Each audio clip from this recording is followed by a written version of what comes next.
კვირის წინ, როდესაც დავიწყე ამ პროდუქციას მუშაობა და მიჭირდებოდა ღვინა და ვიცოდი აუცილებლად უნდა ყოფილიყო იმერული, მივწერე მოღვინეობას, რომელიც აღმოვაჩინე ერთი ვიდეოთი, სადაც მასზე საუბრობდნენ როგორც იმერული, ტრადიციული, ისე როგორც მე ვსაუბრობ ხოლმე მოკლედ ჩემს პროდუქციაზე, ხო და ზუსტად ვიცოდი, რომ ეს უნდა ყოფილიყო ის ღვინო, რომელიც ჩემს ნაკრებში იქნებოდა.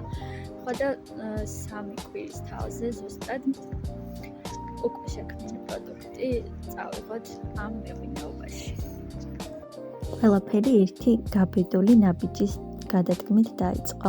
მაშინ ჯერ კიდევ მხოლოდ იდეა მქონდა ჩემს ფიქრებში და წარმოდგენებში, რომლის პროტოტიპიც არ არსებობდა და უბრალოდ ინტერნეტიდან აღებული ფოტო გავგზავნე, რის შექმნას ვაპირებდი და რისთვის მჭირდებოდა მათი ღვინო. და ყველაზე კარგ ვარიანტშიც კი ვერ წარმოვიდგენდი, რომ ზუსტად 9 საათში მივიღებდი თანხმობას, რაც ძალიან დიდ ნდობას და ამასთანავე დიდ პასუხისმგებლობას ნიშნავდა ჩემთვის.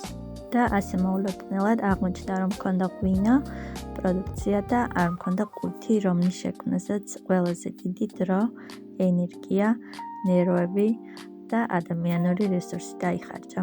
ახლა კი, როდესაც ასეთ მოკლე ვადაში შევძელი იდეისთვის მიმეცა დასრულებული სახე, ვფიქრობ, რომ შეუძლებელი არაფერია და ყველაზე საინტერესო ისტორიები იქნება იქ, სადაც საკუთარი შესაძლებლობების იმდენად გჯერა, რომ სხვებიც ადვილად მოყვებიან.